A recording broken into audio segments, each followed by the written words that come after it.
Hello दोस्तों, कैसे हैं आप सब। उम्मीद करता हूँ बेहतर होंगे, बेहतरीन होंगे। तो जैसा कि आपके पीछे आज मैंने संख्या पद्धति का क्वेश्चन चैप्टर 1.1 कराया है। जैसा कि पिछले वीडियो में मैंने बेसिक इन्फॉर्मेशन दिया था संख्या पद्धति के ऊपर, नंबर सिस्टम के ऊपर, और आज मैंने इसका प्रत्येक क्वेश्चन को हल कराया है।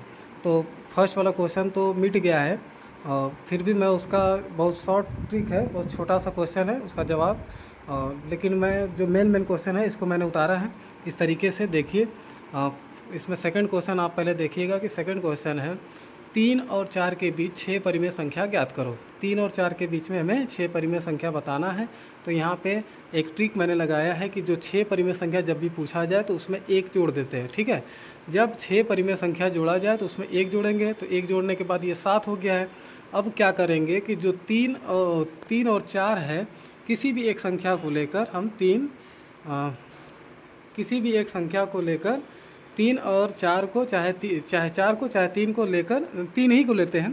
3 को लेकर 7/7 उसको 7/7 से गुणा कर देते हैं। तो 7/7 से जब गुणा करेंगे तो 3 के वैल्यू में कोई इफेक्ट तो पड़ेगा नहीं, आना उसका जो है कि वैल्यू जितना है उतना ही रहेगा।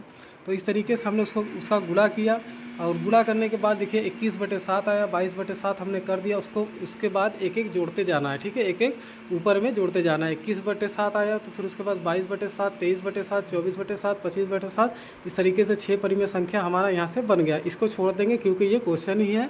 3/7 की वैल्यू, मतलब 3 × 7/7 की वैल्यू, ये इसका और इसका सेम वैल्यू आएगा, 3 ही आएगा, इसलिए इसको छोड़ देते हैं। उसके बाद की ये वैल्यू आनी चालू हो गई है 22/7, 23/7, 24/7। तो यहाँ से गिनते हैं 1, 2, 3, 4, 5, 6 वैल्यू आपकी यहाँ पे निकल गई। उसके बाद थर्ड क्वेश्चन है सेम इसी तरीके से 3/5 और 4/5 के बीच 5 परिमेय संख्या ज्ञात करना है। 3/4 और 3/5 और 4/5 के बीच 5 परिमेय संख्या ज्ञात करना है। तो हमने वही सेम ट्रिक लगाया। 3/5 में 6/6 से गुणा किया तो 18/30 आया। 18/30 में एक एक जो बस जोड़ते जाएंगे। 19/30 हो गया, 20/30 हो गया, 21/30 हो गया, 22/30 हो गया और 23/30 हो गया। इस तरीके से यहाँ से गिनेंगे 1 2 3 4 5, मतलब यहाँ से आपका 5 परिमेय संख्या प्राप्त हो गया। अब उसके बाद चौथा क्वेश्चन मेन इंपॉर्टेंट क्वेश्चन है, ये एग्जाम में अक्सर पूछे जाते हैं, आप लोग इसको ज़रूर ध्यान दीजिएगा कि क्या निम्नलिखित कथन सत्य हैं, कारण सहित उत्तर दो। ठीक है, निम्नलिखित कथन क्या सत्य हैं, कारण सहित उत्तर हमें बताना है। जैसे इसमें पहला क्वेश्चन पूछा इसने कि प्रत्येक प्राकृत संख्या पूर्ण संख्या होती है क्या। प्रत्येक प्राकृत संख्या जो होती है वो क्या वो पूर्ण संख्या होती है, उसका हमें आंसर बताना है। तो जैसा कि हम जानते हैं कि नेचुरल नंबर 1 2 3 1 से स्टार्ट होता है, तो उसमें इसका पहले तो आंसर मैं बता देता हूँ कि हाँ जो हमने यहाँ पे लिखा है कि हाँ प्रत्येक प्राकृत संख्या पूर्ण संख्या होती है। कैसे होती हैं, 1 2 3 लिख सकते हैं, ये नेचुरल नंबर होती है। अगर उसके आगे 0 से हम काउंट करेंगे तो इसके वैल्यू में या इसमें कोई भी फ़र्क नहीं पड़ने वाला है, क्योंकि 0 की कोई वैल्यू इधर आती है तो नहीं होती है जब तक संख्या के दाहिनी तरफ ना लगाया जाए।